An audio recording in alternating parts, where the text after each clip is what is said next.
এখন একটি লাভ ক্ষতির অঙ্ক করছি, অঙ্কটা পড়ে শোনাচ্ছি। এক ব্যবসায়ী 900 টাকার কিছু দ্রব্য কিনলো, মোট দ্রব্যের 1/3 20% ক্ষতিতে বিক্রি করলো, বাকি অংশ শতকরা কত লাভে বিক্রি করলে মোটের উপর 25% লাভ হবে। আমরা যে প্রথমে বলা হয়েছে যে 900 টাকার কিছু দ্রব্য কিনলো, আমরা ওই লাইনটা বাদই দিই। মোট দ্রব্যের 1/3, তাহলে মোট দ্রব্যটা আমরা 1/3 রয়েছে বলে যদি আমরা 300 টাকা যদি ধরি, 300 টাকা ধরি, তাহলে 1/3 কত হবে? 100 টাকা হবে। এই 100 টাকাতে 20% ক্ষতি হয়ে গেছে।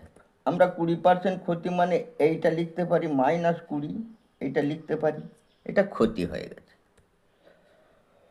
100 টাকার মাল বিক্রি হয়ে গেছে, পড়ে রয়েছে কত?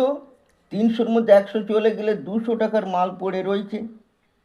এই 200 টাকাতে তাকে কত লাভ করতে হবে সেটা আমাদের বার করতে হবে। বলছে মোটের উপর 25% লাভ হবে।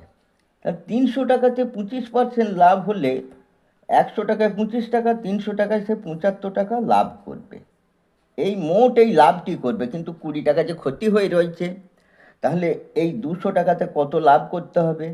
যদি আমরা এখানে 95 টাকা লাভ করি, তাহলে 75 টাকা আমরা এখানে পড়ে থাকবে, 20 টাকাটা বাদ যেও, যার জন্যে এইটা আর এই 75 টাকাটা যোগ করে এখানেতে এই সংখ্যাটি বসাতে হবে।